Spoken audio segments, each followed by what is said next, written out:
एक घने और खौफनाक जंगल के बीच एक खौफनाक चड़ील रहती थी। इसकी झोंपड़ी दरख्तों के दरमियान छपी हुई थी और वहां हमेशा घनी धुंध छाई रहती थी जो कभी खत्म नहीं होती थी। चड़ील अपनी खतरनाक जादुई ताकतों और बच्चों को पकड़कर खाने की बड़ी आदत की वजह से मशहूर थी। करीब के गांव में दो बहादुर बहन भाई माया और अहमद रहते थे। उन्होंने चड़ील के खौफनाक किस्से सुने थे मगर उन पर कभी यकीन नहीं किया। एक दिन दोपहर को उनकी तजस्सुसियत बढ़ गई और उन्होंने काली वादी के किनारे का जायजा लेने का फैसला किया। जैसे जैसे वो जंगल में आगे बढ़े उन्होंने रोशन सरखबीर का एक रास्ता देखा जो मजीद जंगल की तरफ जा रहा था। खतरे से बेखबर ये रास्ता उन्हें सीधा चड़ील की छिपी हुई झोंपड़ी तक ले गया।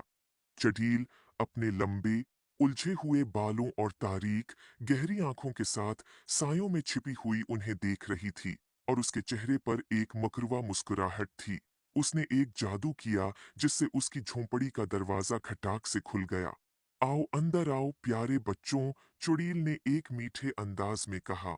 मेरे पास मजेदार मिठाइयाँ और जादुई चीजें हैं जो तुम्हें दिखाऊंगी। मिठाई के लालच में माया और अहमद अंदर चले गए। झोंपड़ी के अंदर उन्हें एक मेज मिली जो हर किस्म की मिठाइयों से भरी हुई थी। जैसे ही उन्होंने खाना शुरू किया उन्हें शदीद नींद आने लगी। चड़ैल ने मिठाइयों पर जादू किया था कि वो उन्हें सला दें। जैसे ही बच्चे सोने लगे एक छोटी सी रोशन रोशनी कमरे के कोने में जाहिर हुई। ये एक बहादुर परी थी जिसका नाम सोना था। वो जंगल पर नजर रख रही थी और उसने बच्चों के खतरे को महसूस किया। सोना ने अपनी नन्ही छुरी से एक ताकतूर जादू किया जिसने बच्चों पर लगी जादुई नींद को तोड़ दिया। माया और अहमद जाग गए, हैरान लेकिन महफूज थे।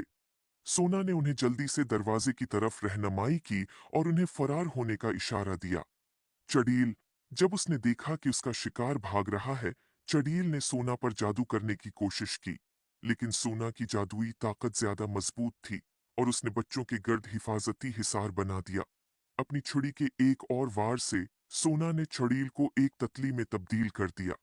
ततली उड़ती हुई जंगल में उड़ गई और कभी वापस नहीं आई। सोना ने मुस्कुराकर बच्चों से कहा, अब तुम महफूज हो। हमेशा याद रखो, तजस्सुस तुम्हें खतरे में डाल सकता है लेकिन बहादुरी और मेहरबानी तुम्हें हमेशा बचाएगी। उम्मीद है आपको स्टोरी पसंद आई होगी।